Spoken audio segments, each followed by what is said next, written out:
Hi, I'm Daryl Urbanski, and welcome to the Best Business Podcast. My mission is to help create 200 new multi-millionaire business owners. How? You'll do better when you know better.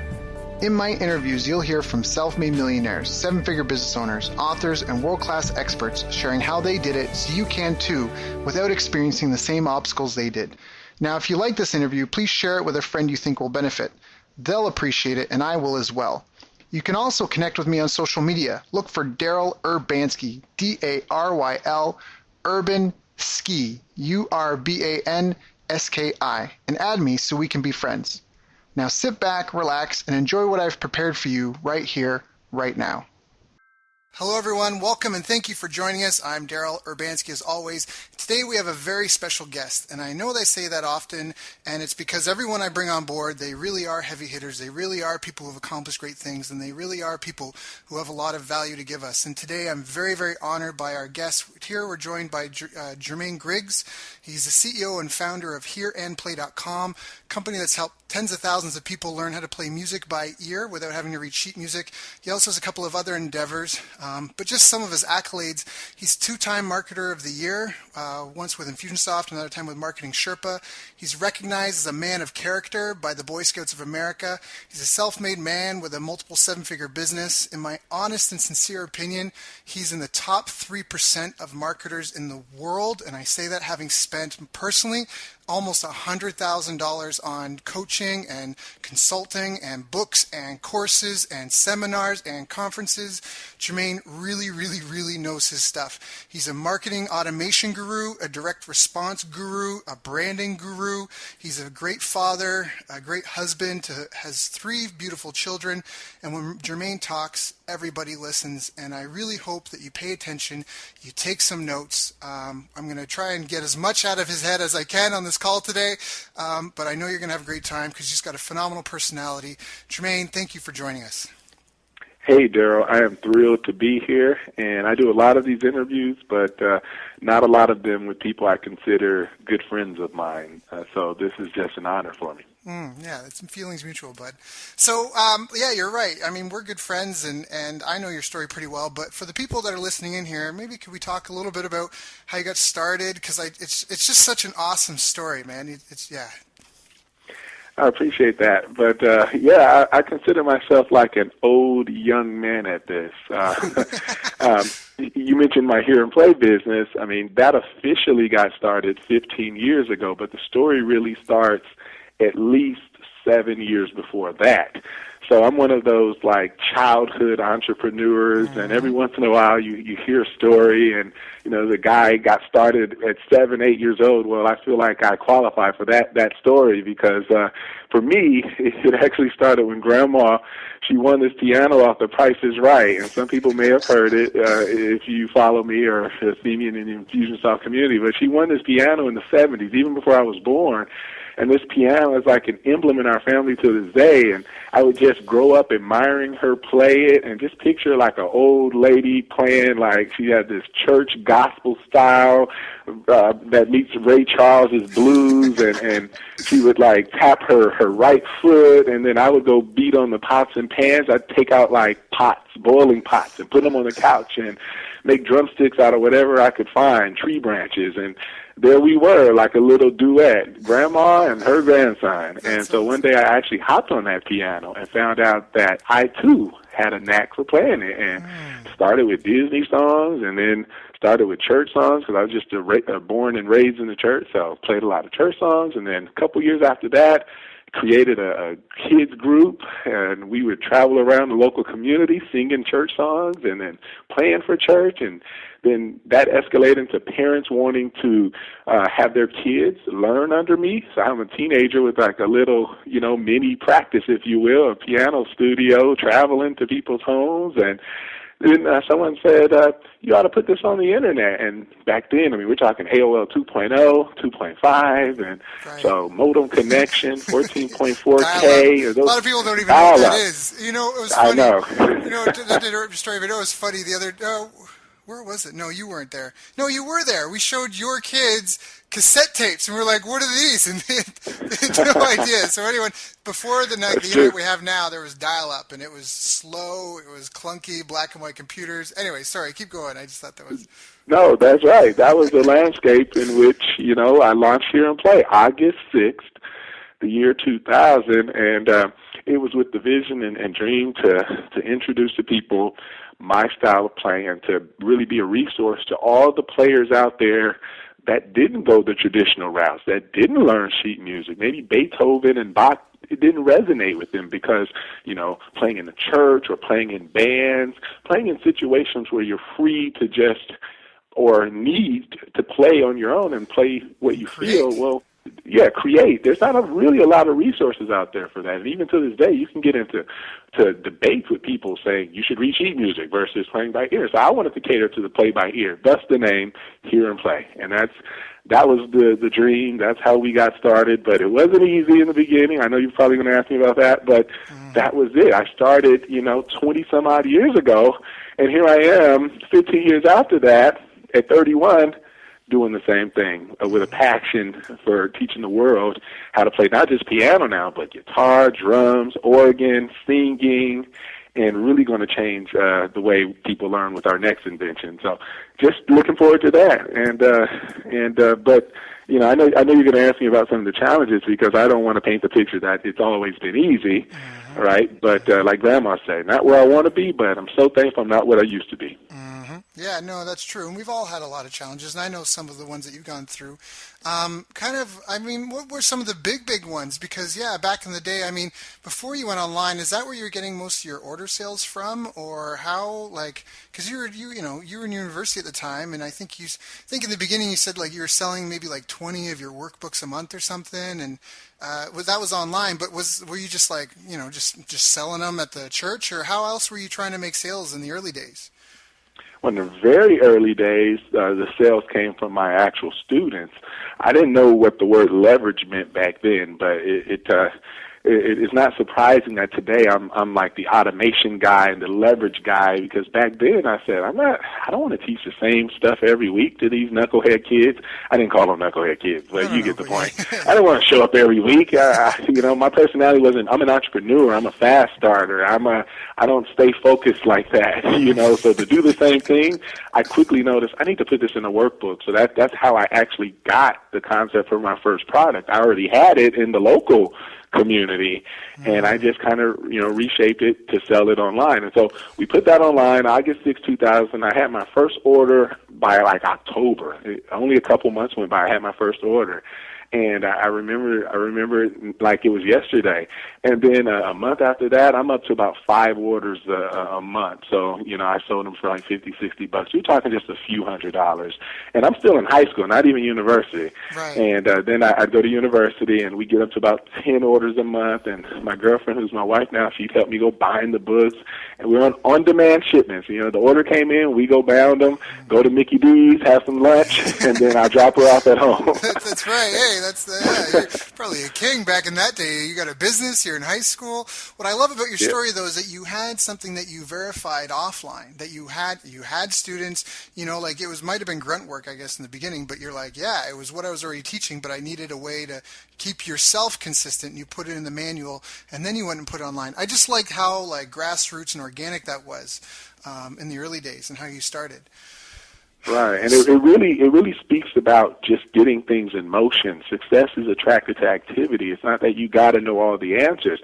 I think people get hung up on their analysis paralysis, and they do it in the name of, I want to do it right. If I'm going to do it, I'm going to do it right. But oftentimes, waiting costs you. That waiting is an expense, is a what do you call it? A replacement cost or an opportunity cost.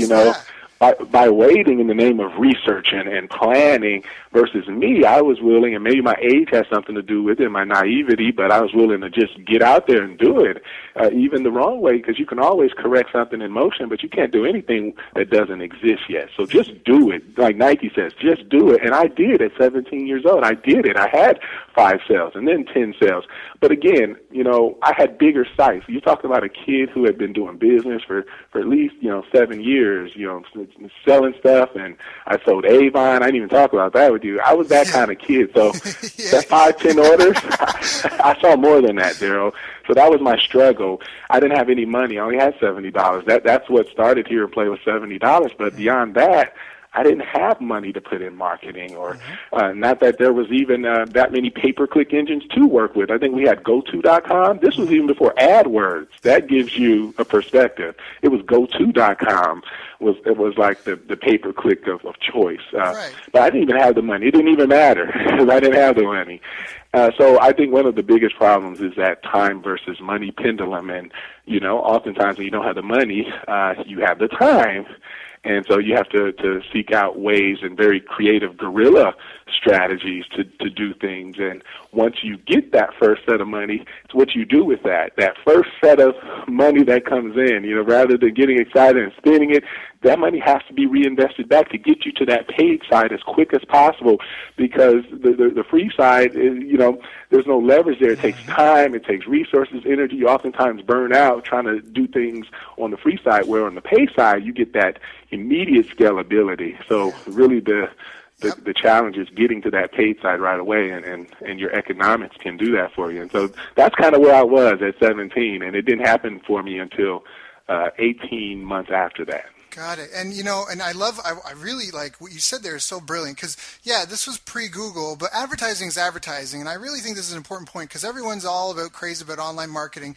And online, all it is just a very efficient medium. It's actually, from my understanding and from the projects I have been involved in, it hasn't performed nearly as well on a % ROI basis as other mediums when you get them to work. But it's so efficient that it's the most efficient, but it's the least effective. And efficient in that you can target people, you can target them at certain states of mind. Send someone a letter, you don't know how they're feeling when they get it, right? You don't know that stuff, but you can put a site, you can put your ad up on a site with people that are smiling. You're going to be happiness.com, and so people that are coming there, if they're either coming there to feel a certain way. So there's so much, so efficient but so ineffective. But you're right, paid media is the fastest way to grow and scale a business.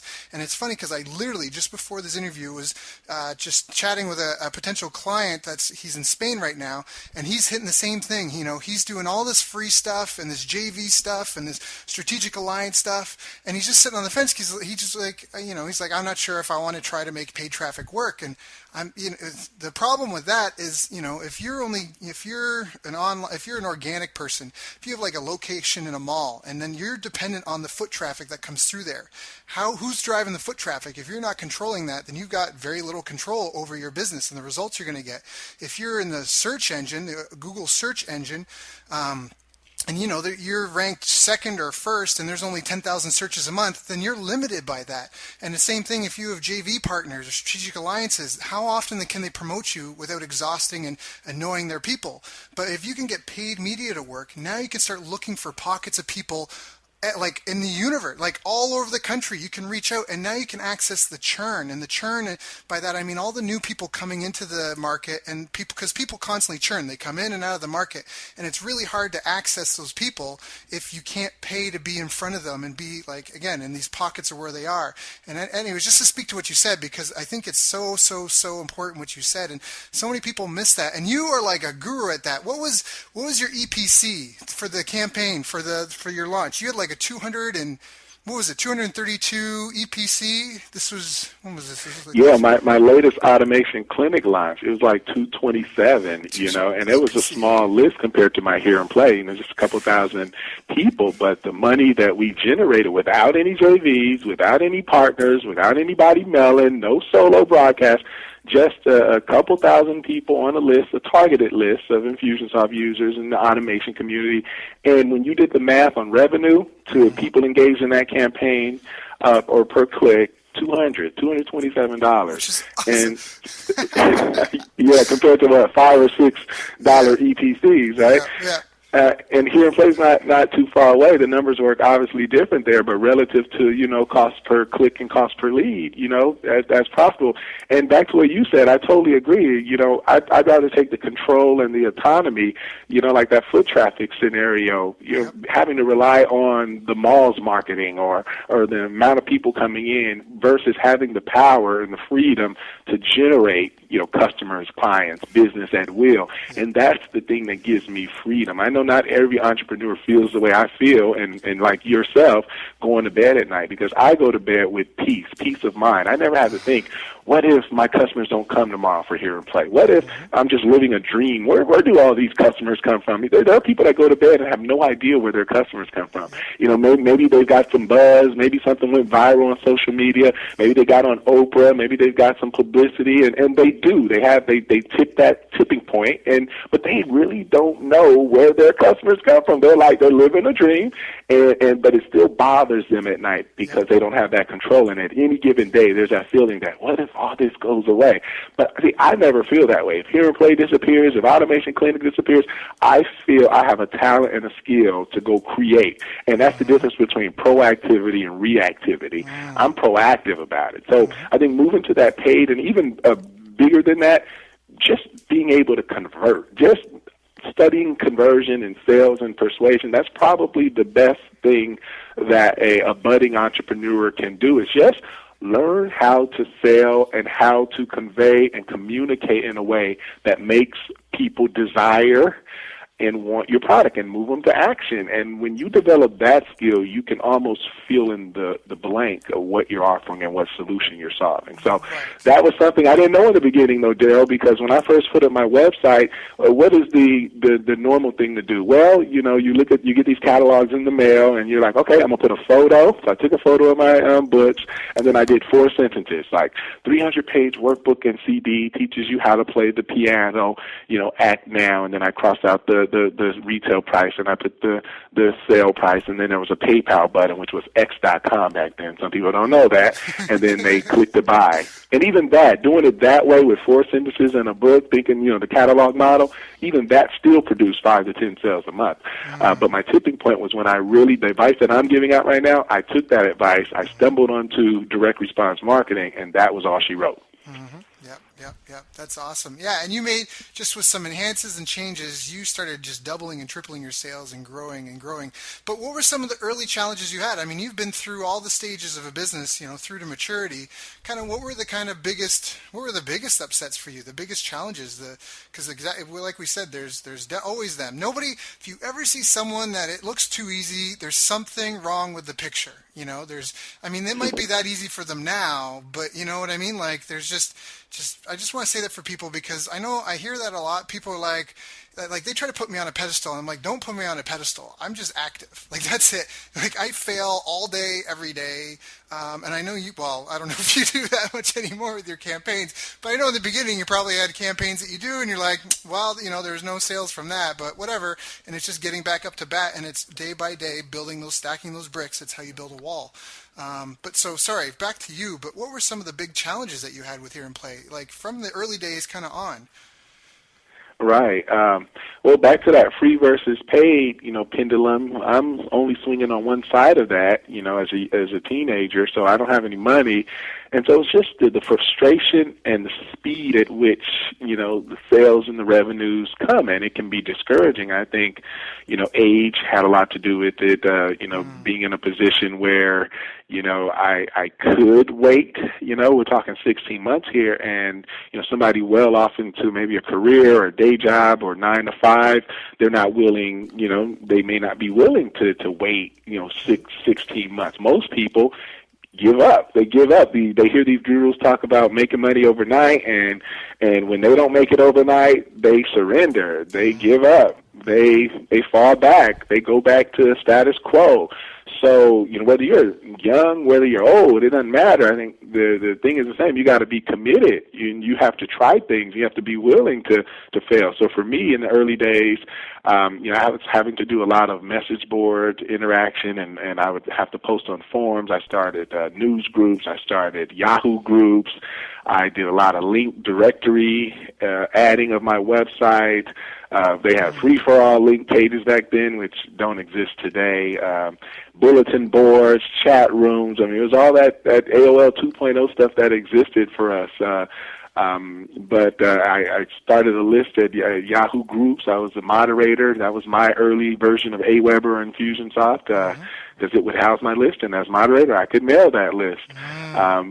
But the 3 to 5 sales, that was the frustrating part. And you would say, wow, that's great. You're only 17, 18, but still, people working a day job making more than that. Part-time job making more than that. So for me, I think the solution to that came when I asked a better question. I think Tony Robbins says, you want a better answer, ask a better question. And so I started actually researching how to grow sales. I didn't know what I would stumble onto soon, but how to grow your sales, how to increase your website sales, how to increase your website awareness, things like that. And I stumbled across a man named Corey Rudel, and he's not with us anymore. He died in a car accident in '05, but he was one of my first mentors online. I bought his course for $200 that I didn't have. I don't know where I scraped that up, but it was somewhere, maybe on my first credit card I got in college or something. But I scraped that up. It was like January 2002. And it was called The Insider Secrets to Marketing Your Business on the Internet. And I bought that thing, and it was introducing me to a world that I had only seen in a limited fashion before. Like, he was saying, okay, if you've got a catalog site, which I had, he's like, switch that thing to a 26-page sales page. Like, he was like, you got to have this headline at the top, and it's usually going to be bigger, and you may even want to make it red. And I was like, red? And then it started with discover how to, or 7 ways to, or 7 mistakes, and he was giving me all these headlines. I was like, oh, this is a lot different than my book and picture and 4 sentences. And then he was like, you have to start by saying, dear, musician or whatever, and then you have to relate to them, and then you have to talk about why they're frustrated. And I was like, I do, and then I have to write this long letter. So I wrote it. I followed this formula. I put credentials where the credentials said. Well, I didn't have any credentials, so I just listed all the accolades I got in high school, because I was school president. It was so cute. I was like, he's been recognized by the school board. I didn't tell him why, but I said I didn't say he was on the honor roll. I just said he was recognized. I mean, everywhere he gave the formula, I found out how to apply it to me. I didn't do what most people do and say, oh, why that doesn't apply to me because I'm selling real estate. No, I found out how it applied to me, and within a week I had a 26-page sales letter. I gave it to my college roommate. He said, dude, no one's ever going to read that. Gave it to my suite mates. He said, dude, what are you doing? Your site is making sales. Aren't you happy? And I ignored all that, and I remember by March 2nd, I was ready to go live, and I had a new product and all that stuff. And that day, I released it, and I released that new sales page, and I woke up that next day, we would go on to create $1,100 in sales in one day, and this was something I didn't do in 2 months. Yeah, that's life-changing. That's a life-changing moment. And I remember the first time I had 6 figures in my bank account. I think I cried. I remember messaging you. I was like, sorry, but that's life-changing for you. So, so then after that, obviously, it's go time, right? So then, how do you manage your growth?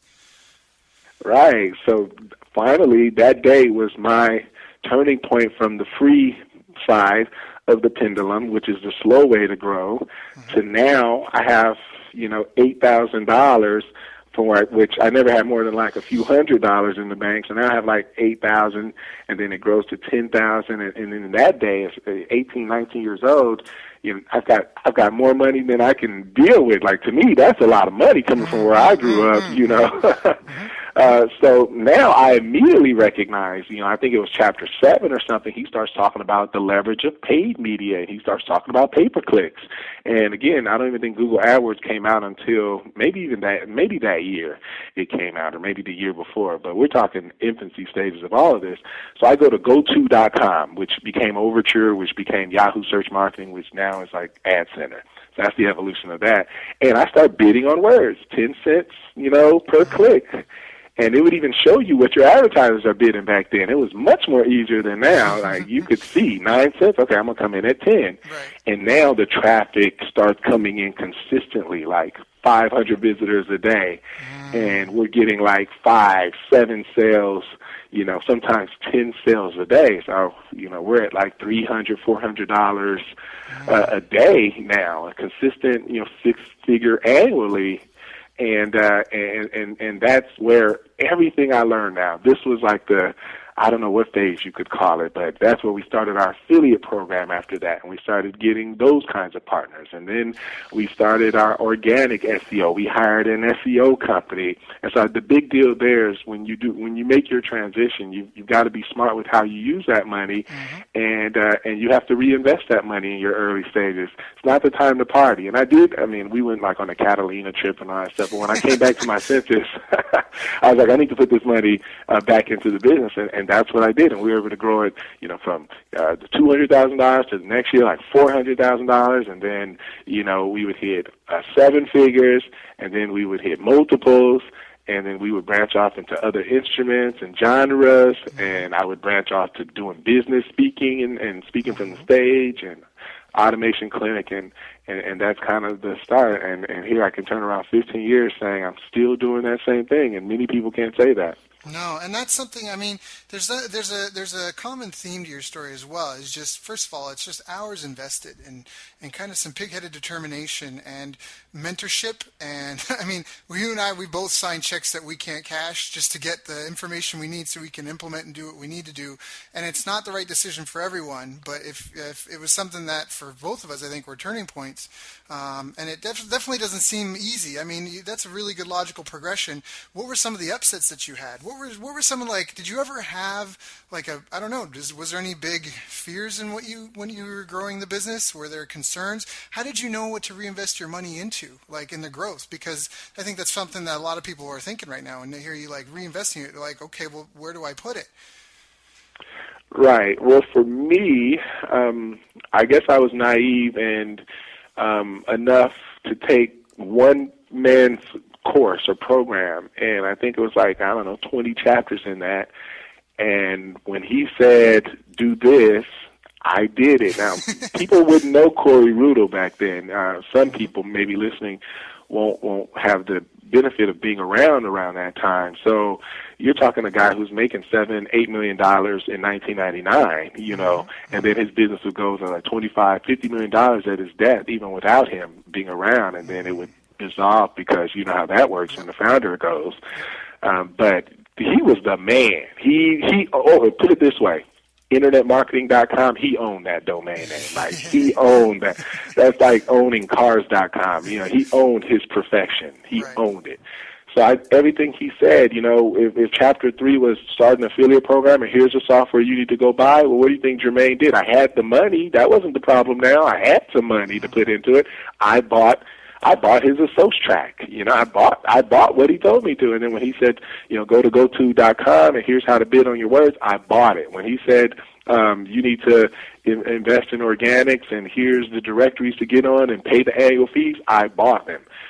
So I went down that progress, and then I would find other people to listen to and other consultants. And I wasn't afraid to actually hire out. I remember the first time someone, an SEO company locally, and not all SEO companies are created equal, by the way, but this one, $500 a month, still, having not had money that long, $500 a month was an investment. And, I signed on that dotted line, and I wasn't afraid to put money in places to grow the business. I didn't see it as an expense. Even my accountant, I said, don't call it an expense. He was like, who do you think you are? I said, it's an investment, I never like seeing it as an expense. An office chair is an expense. But anything I do for marketing to create more money, that is an investment. And I look at it the same way as a real estate person. See, people, they separate. They think buying real estate and putting a down payment, that stuff is the investment. No. Everything I do in my business, I look at it the same way. And when you compare it that way, there's no other means of creating wealth that can be compared to the ROI of marketing an effective business. And that was one thing Corey told me, and I don't know if it affected my viewpoint, but I asked him, I said, what kind of real estate do you invest in? Because I wanted to know, what else do you do? And he was like, I don't do anything of that, because when I can put $100 in my business and it makes $10,000, tell me what other thing does that. I put $1 million. Yeah. What's that, Daryl? I said, where else am I going to get that ROI? So sorry, but yeah, you said he was going to put $1 million somewhere.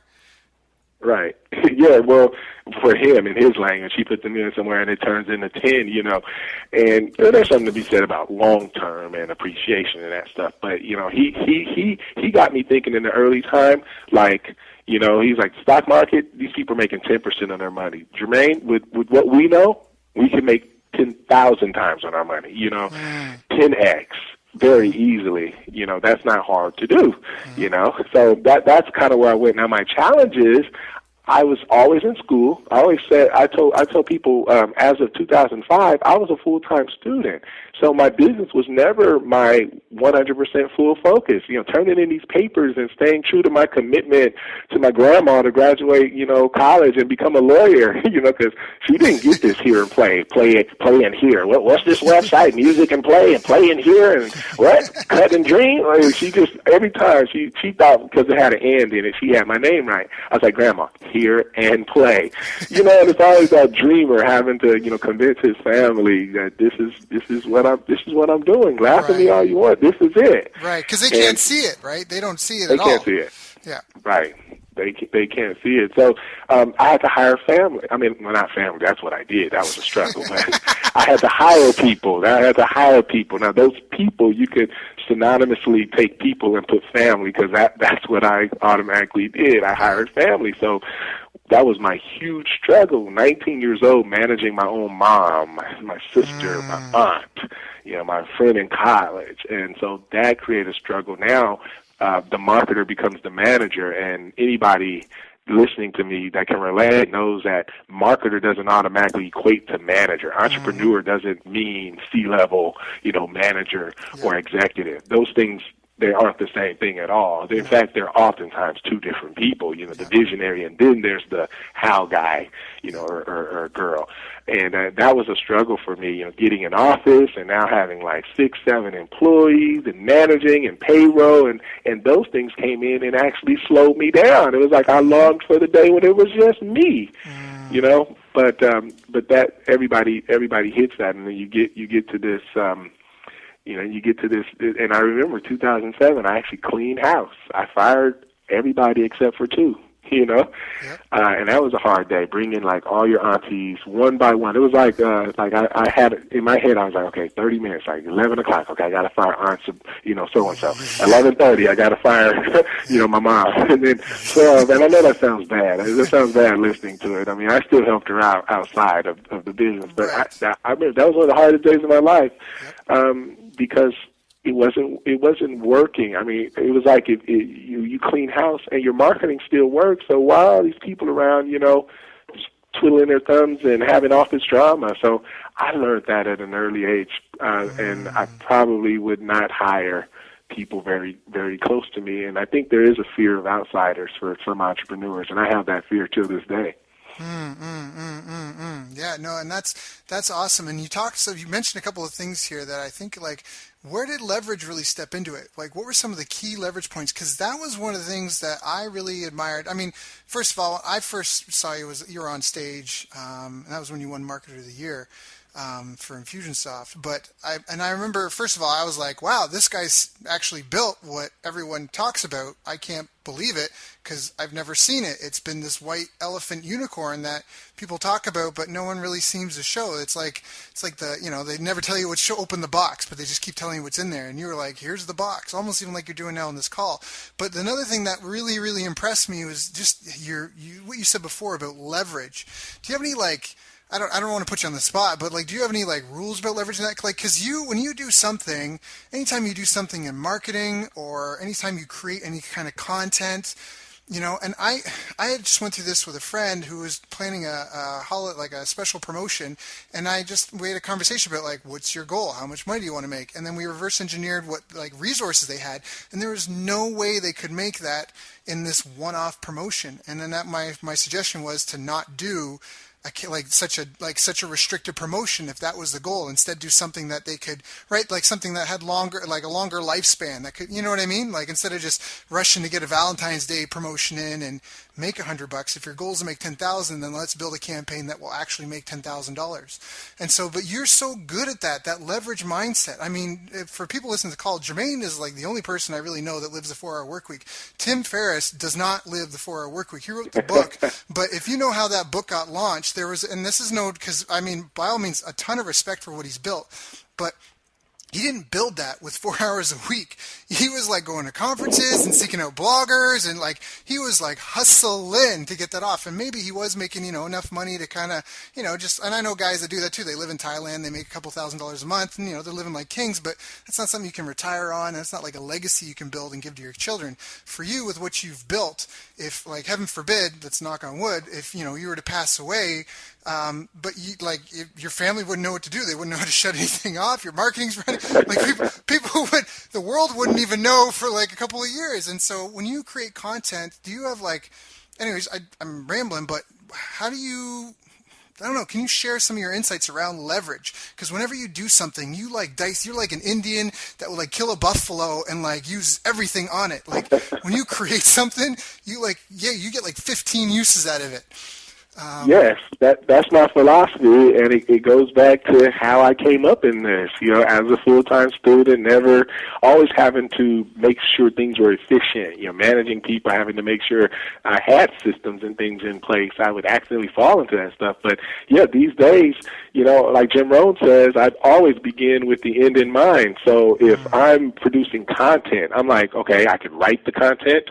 But then I'm already at the kind of, if you look at the chain of how things flow down, written is probably at the bottom because it's hard to produce something from written without doing more work. I can read my written work and turn it into an audio, but I have to read it, right. And I can do a video from my written content, but now I need a, teleprompter and I have to do it. Right. But if I start at a video, then as you know, we can extract the audio, and from there we can extract the transcripts. From there, an outsourced writer can turn that into 4 or 5 articles, and we can push that into our follow sequences. So something as simple as that, just the order in which you do things. A video, speaking from energy units out of Jermaine Griggs, it's one video, and then I pass it forward on the chain. Henry Ford gave us the assembly line, but people before that, one guy was having to build the entire car and had to, and that was obviously a slower, less efficient way to do it, and he came along and he introduced the assembly line, which I believe wasn't even new for that time. And that just revolutionized the industry. And I think of myself as oftentimes the beginning of the assembly line, but I need not be at every step if I set things up appropriately. And so that's just the content part. And the great thing about the I call it like the triple threat in content, you got a video, you got audio, and you got a written format. When you go out and generate leads, right? Off the bat, you've got 3 different things to test, because now you can test modalities. I won't begin to tell you that there are people that don't like video. You think video is the highest perceived value of the 3, but some people like to read it. Some people don't want to sit through a 20-minute video. So now it gives you 3 different things to test, and then when you deliver the whatever it is that they gave you their email for, now it gives you 3 different reasons to follow up. People miss that part, right? We teach follow-up, and we teach, like, for example, in Infusionsoft, I can say, hey, Daryl hasn't clicked to go get my free report. Let me send him a reminder, right? That's easy to do now with the basic CRM. Even Aweber can do that. These programs are tracking, email clicks, and so I can have like worst case scenario emails that, they'll go out a day later. Hey, Daryl, make sure you go download the report, or I noticed you didn't download the report, and then 2 days later, same thing. Well, those can have a tendency to get a little nagging, like grandma calling you out, saying, be careful when you cross the street. And I'm like, Grandma, I'm 30 years old, but I love you. That's how those emails come across. But when you think with the end in mind, now it's like, hey, Daryl, notice you didn't click on the video. Hey, you're probably the type that enjoys listening to it in the car. Maybe, maybe not. But here's the audio version, and here's how to throw it right on your iPhone, or here's the podcast version of that same video. And then a day later, hey, here's the written version. Maybe you're a reader. Maybe you read on the treadmill or on the bike, the stationary bike. And here's the written version. So that helps. Another thing I do is a lot of people have time-sensitive or launch, what I call assets. And like your buddy, he wants to launch something, or your client, he wants to launch something real quick and get it out and things like that. And oftentimes the mindset is short term, have a launch. And even if the launch is successful, what happens to those assets? They usually go dormant, idle, and, maybe a year later you bring them back, dust them off, change them up, and then launch again or something like that. But me, I'll put that launch in a long-term automated sequence. And obviously this didn't come overnight. That same little boy at 17 evolved into thinking like this. But, I put that's called day 60. In one of my sequences, I'm playing basketball with Chris, Chris, and he's like, man, aren't you releasing jazz tomorrow? How are you able to be here at midnight at 24-Hour Fitness playing basketball? I'm like, man, I'm not launching anything tomorrow. He said, no, I got the email. You're launching it, man. What are you talking about? I said, I'm launching it to you, but it's not costing me anything. We're not up late, putting out fires trying to get this thing out because of this same concept, this same idea. I did launch Jazz, but it was in 2007. Jazz was a great success. All those emails I put out, all the launch content, that's an everlasting, evergreen asset that I can go then put in a sequence for people who take me up on a Jazz lead magnet, and put them through the process, build that rapport, build that relationship, give them content, and bam, that 2007 launch is now 2015 launch for Chris or for Martha. So it's that concept. Look at all your assets. You'd be surprised. What I oftentimes will do is, because I've got thousands of broadcasts over the span of 15 years. One shopping cart started me off, Infusionsoft, I've got that. And I'll just go through some of my sent mail. People don't do this. You go through your sent broadcast, and it will bring to light many assets that you just forgot that you had, reports you created for launches, video content you long forgot about. And those things can be rejuvenated, put into active dynamic sequences to be working for you versus just working a finite, specified period of time.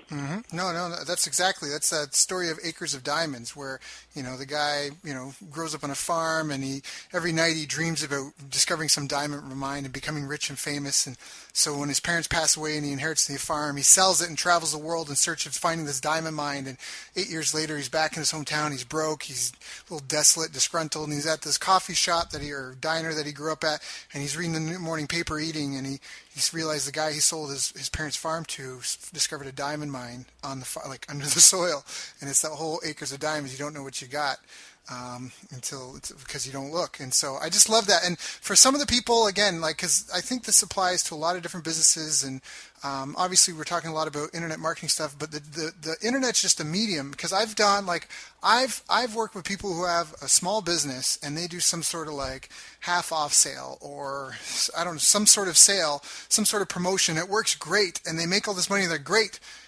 What are we going to do now? And then they want to create something new, and it's like, well, wait, that worked great. Why wouldn't you do it again? And if it's a seasonal thing, then why don't you just do what you did last year this year, and just like you said, those marketing assets that you have. And so just it's just such a powerful thing, again, when you say just being aware of what are your assets and what are your well, just like you said, differentiating the reality between what is really an asset and what is really a liability. I like that because it was so organic and it came out of necessity. It wasn't because an accountant told you what an expense was. It was because you realized how it was affecting your life, and then you categorize it that way, because I think people miscategorize things. Do you have any other habits that have really helped you on your path to success? I mean, because I feel a lot of us, I feel even myself, my own business career, a lot of my challenges in business have often been personal development challenges, where I had to grow to solve that problem. And you mentioned the entrepreneur not being being a manager, or C-level CEO or CO or whoever, some sort of executive. Have there been any habits or anything that you found really helped you be successful?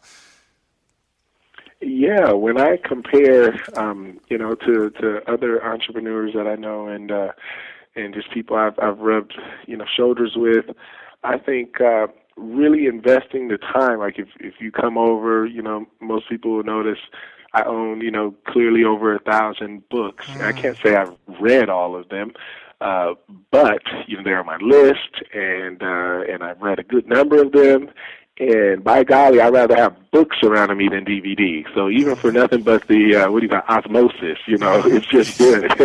It teaches my kids, too. My kids grow up seeing all these books. So what do you think they'll have nostalgia over? I remember going to my dad's office, and there was thousands of books. Right. They'll probably, see that and be affected and have an urge and desire to read as well. And I think, every answer is in a book. Now, just not any book. Now, I know people that say you should read fiction and things like that, and that's probably something I could do better at. I could probably, be flexible and open to reading non-business books and maybe some fiction and things, but I don't know, I can't get into that as much as I can a hardcore marketing or, psychology book or something like that. But I think that reading marketing and psychology and persuasion just really gave me practical skills to be a natural salesperson. And I use that word. I'm not afraid to use the word salesperson. I remember I called a buddy of mine a salesperson because he was trying to sell me something, and I was like, dude, you're just a salesperson. You're not you're not acting like a friend. And he got mad. I actually didn't because I call myself a salesperson, but I am not a salesperson, but at the end of the day, I don't have a negative connotation to sales. Now, you can throw some synonyms in there, and you can rephrase it and recall it and define it, whatever. But at the end of the day, sales, psychology, persuasion, having an affinity towards that and actually liking it, not just seeing it as an ends to a means, but actually seeing it as a way that this is how the brain works. This is how you interact with people. If you're at a restaurant and you want the waitress to do something or the waiter to do something special for you, Cialdini talked about a study, like if you want some extra fudge on your sundae, don't ask for it when you order it. You say, hey, can I have the ice cream sundae right here, this special right here? And then as they turn around and walk away, hey, by the way, can you throw some extra fudge on there for me?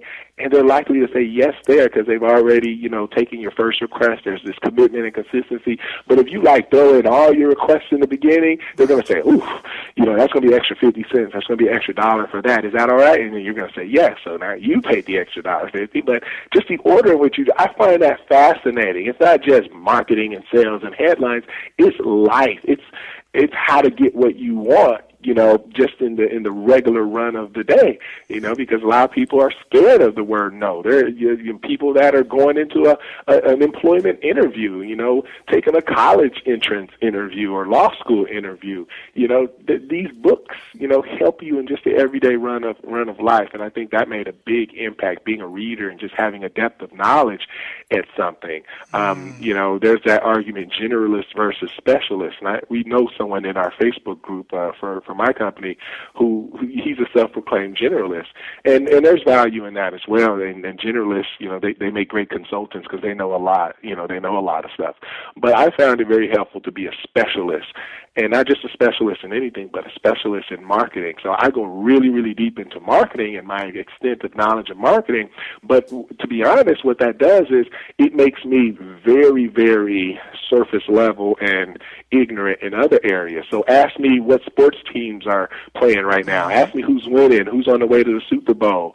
I can't tell you. I can't tell you if the Raiders are good. For all I know, they have a perfect rate. I don't even know what to call them. They have a perfect, but they don't. I just heard that they're they won their first or second game. I wouldn't be able to tell you pop culture stuff because I'm so deep and concentrated and focused in what I do. And I don't know, my perspective, I just never understood why people are so infatuated with Kobe's life and Kobe's three-point percentage and, the Raiders. People have the Raiders tattooed on their back. I just never understood what gives you that allegiance to something that cannot change your life unless you're that receiver catching that pass, and you sign that $1 million bonus.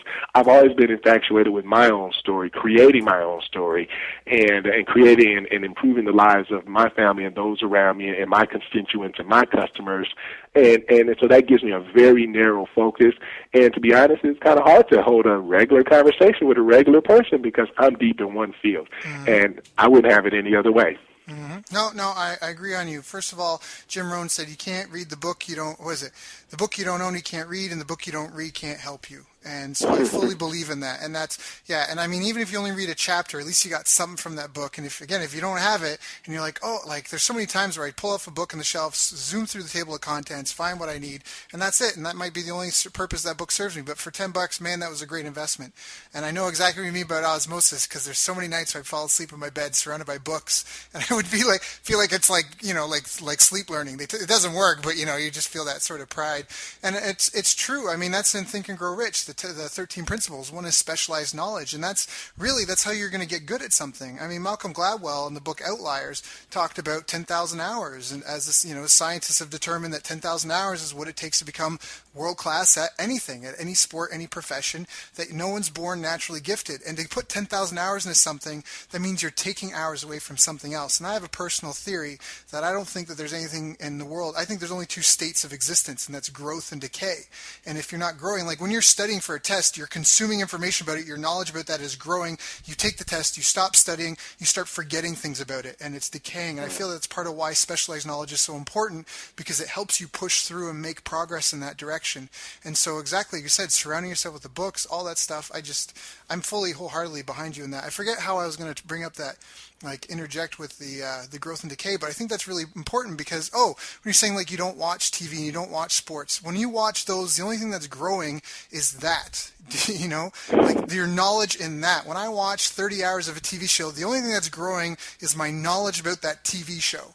And that's it. And if everything we do is energy that's outputting, and then anything you invest that energy in is going to grow. That's the cool thing. Humans are animals. We're also plants. And anything that we focus on grows. Plants just sit there and they wait, and they're subject to their environment. And it's all they wait for is water, sunlight, and nutrients, and then they start to grow. Humans were different, where we can seek those things out, and we can give them to other things. And that's exactly like you say, when you can't hold a conversation with some people, I can't really talk sports with people. I'm good because I've traveled so much. I can kind of make conversations with everyone, but you've got the same kind of strategy. It's what about the leadership? Or what do you think? You're asking them those questions, right? But it's just mostly it's getting other people to talk because it's not useful. It's not anything. It's a really, really good lesson. So, Jay, what are some of your big books? What are some of the books that you would recommend to people listening that are all right, I'm listening, I'm fully engaged, I really love what these guys are saying. I'm itching to buy something. What book do I get? I should get Amazon open because I always order them.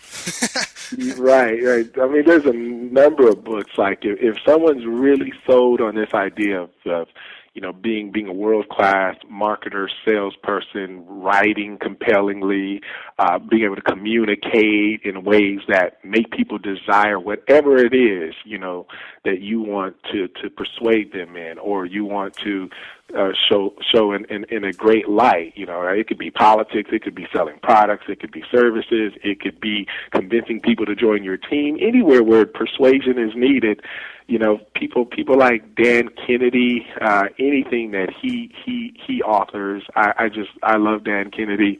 They're in the psychology department. There's a professor, Robert Cialdini. He wrote the book Influence. And his weapons of influence, I believe there's 6 of them. His weapons are I remember when I read that 8 years ago, and it just gave me profound, life-changing knowledge about just how things work. And when someone tries to sell me at the mall, I feel like I have the scientific reasons behind why it's working. Even though I'm a salesman, I'm a marketer, I'm like, why am I being succumbed to this? And I cannot, leave, because, they offered me, some water, they got on my good side, and I feel too nice to say no. Those things, he talks about them. And not only just, puts them out there, but gives you the sociological research and studies and findings behind it. So I thought that book was just fascinating. In the personal development, obviously, Think and Grow Rich and some of the classics, but a modern book by Darren Hardy, Compound Effect. I really enjoyed that book. A modern book that kind of really gives a synopsis of personal development. And have you heard of the magic penny scenario or example, analogy, I should say? No, I haven't. Well, like if you go to someone and say, sorry. Yeah, the one. Yep. Yeah, I got that out of that book, and I was like, yeah, just a simple analogy, but like, would you take $3 million now, or would you take a penny that doubles every day for 31 days?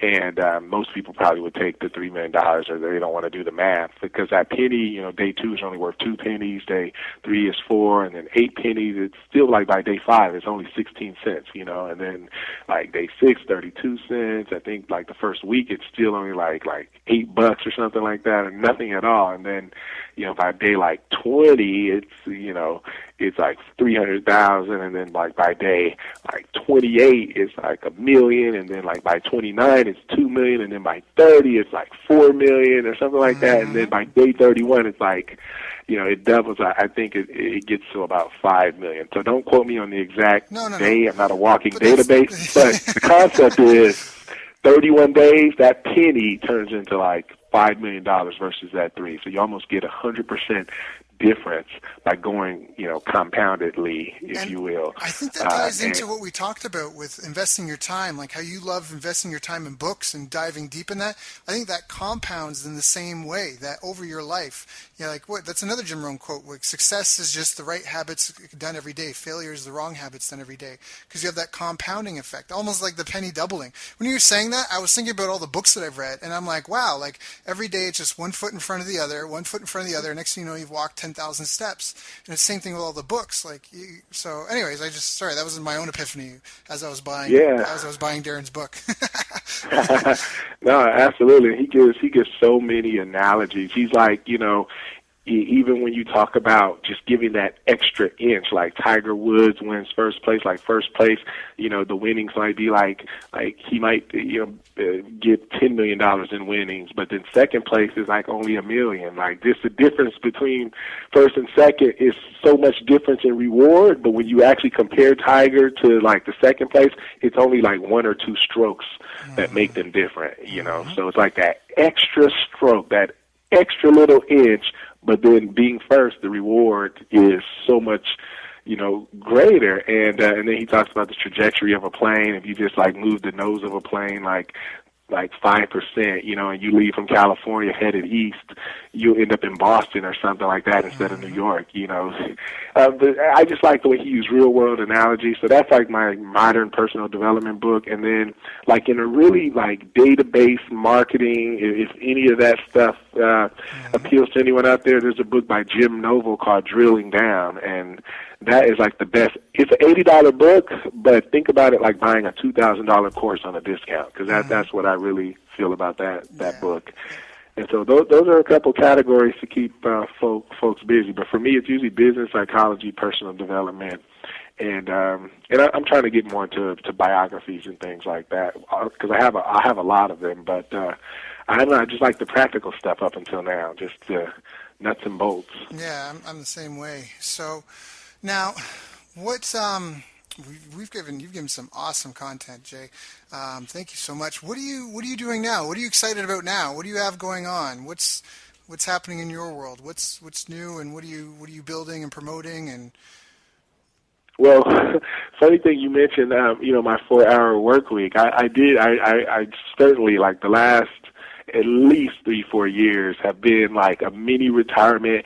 And I must say, it probably was on purpose, even though I look back and say, oh, man, I'm too young to be, just working 4 hours a week or whatever. But I remember reading 4-Hour Work Week and being so inspired by that in 2008 when I read it. I remember I was in Las Vegas. We were there for some reason. I was just in the bathtub. I love to read in the bathtub. And I was like, you know what? I'm going to do this mini retirement thing. And I remember 2010, I closed my office.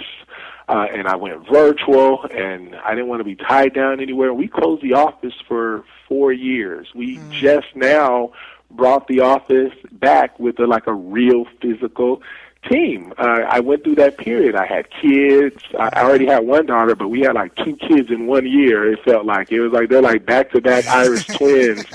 You know, in fact, their birthdays are this month. Like they're the same age this week only. Like they're both 4, and then one turns 5 like on the 15th. So that's crazy. That all happened in this like 4-hour work week. Because if you're not working, you're doing something else. You're playing. Right. And so now, where I'm at, you know, I kind of got that out of my system, and it's interesting because Tim Ferriss didn't say you retire forever. He says you take time off. What did I do in that time off? I ran a marathon. I lost 30 pounds. I've doubled my strength. I'm doing CrossFit. So I think I needed, you know, that 4-hour work week. But now I'm back to working a little bit more. It's not 4 hours. I'm calling in from my office here with the live studio, and we're launching what I call Hear and Play U. You can't really say university if you're not, you know, a school or college, but I want to call it Hear and Play U. And what that is going to be is a portal, a mainstream portal. My goal is 1 million members. And that's going to be a mainstream portal similar to how Rosetta Stone would teach language. I want to be that name for teaching music, just playing, not sheet music. You can still go to school for sheet music if you want, but if you just want to play, it doesn't take that long. And I want to have a one-stop shop where you can come, you can choose your instrument, and you can pay a monthly fee for one instrument, or you can pay, you know, the gold fee and just get all the instruments, so all your children can be on it, and adults, and gospel, and jazz, and blues, and all instruments. And it'd be the model where we bring in the teachers, and we do live trainings, and kind of like Creative Live. Someone gave me that idea, yeah, we it's a mixture between live training, archive training, and like a stratified membership. And this is the one that kind of will culminate, because I've done separate training centers. I've done gospel over here in its own island and jazz over here. But this is going to be one that we can do a mass marketing effort to, taking everything I've learned and everything we've been successful at and really just going forward with technology, our Hear and Play. I don't know the name of it yet, but right now in my head it's Hear and Playmate, but some people think that sounds too sexy. You know, but it's a software that will revolutionize musicians in the way that they practice and learn their instruments. So never before you can connect your keyboard to your computer and learn some things about yourself. You know, like how many notes do you hit in a practice session, and how does that compare to other musicians? How many notes do they hit when they practice? Maybe I need to step it up. How many chords do you hit? How many recognized chords? How many new chords do you hit? You know, do you know how to play in this key? How fast do you play on average in your practice session? Like, it'll be like an analytical tool, but it'll be like a social tool. So I'm very excited about that. So, you know, we're trying to move and shake and make some things happen, you know, going into the new year, and I'm very excited about you know, bringing the office back and kind of getting out of my my mini retirement, if you will. Yeah. Well, I think it's an organic thing. Honestly, I think that we all go through phases, just like seasons. And you did, man. You were so. I knew you before, and now like you are so jacked compared to where you were before. That is awesome. So what about Automation Clinic? I know, can we send people, I want to mention that because I know people listening to this, if they're business owners in that, I mean, obviously go to hearandplay.com and just even witness Jermaine's marketing and just to see it and to learn how to play music. And for music fans, Jermaine's, you know, world renowned for a reason because he's just phenomenally good at what he's done, inch wide, mile deep, as we just talked about.